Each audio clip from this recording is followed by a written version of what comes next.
يا مظلومة هادي هدابة عيد صباني محلومة يا مظلومة سيد بعدي تمام عيد صباني محلومة seni hakikatin yolunda gülamandı seni Allah gelen özgür Ağlamız ağlamak hürriyet vilayeti Ağlamıma güneşin meşale yürüyorlar Ağlamıma güneşin Büyük şehir belediye başkan adayı Parti millet düşmanızın gözüne eline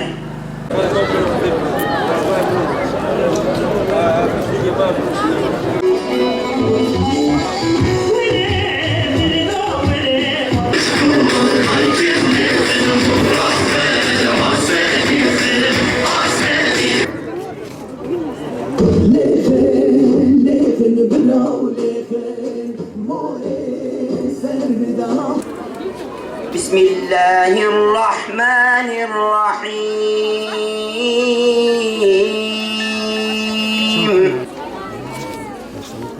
إنا فتحنا لك فتحا مبينا Biz programımızı hazırlarken programımızın temelini de İslam esaslarını göz önünde bulundurarak hazırladık.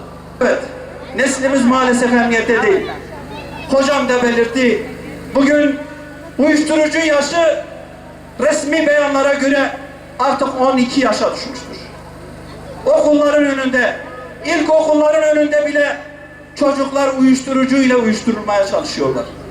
Bu nedenle Allah'ın izniyle sağlıklı bir nesil için ne yapılması gerekiyorsa bu hür kadrolar onun için uğraşacak. Allah rızası için sandığa gittiğiniz zaman elinizi vicdanınıza koyun. Bak ben bizim partimize oy verin demiyorum. Kendinize aday seçin.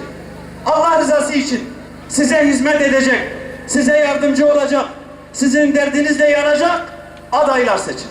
Allah'ın izniyle siz adaylarımızda Hazreti Ebubekir'in sıdkını göreceksiniz. Hazreti Ömer'in adaletine şahit olacaksınız. Ve siz adaylarımızda Hazreti Osman'ın hilmini ve edebini göreceksiniz.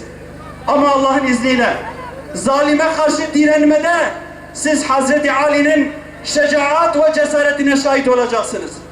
Bizim asıl varmak istediğimiz de kırmızı plakalı araçlar, bakanlık koltukları değil. Biz cennet için yaratıldık, oraya varmak için çalışıyoruz. Allah Resulü'nün çizgisi, onun yolu bizi oraya götürür. Onun dışındaki bütün yolların çıkış noktası, çıkış yeri cehennemdir arkadaşlar.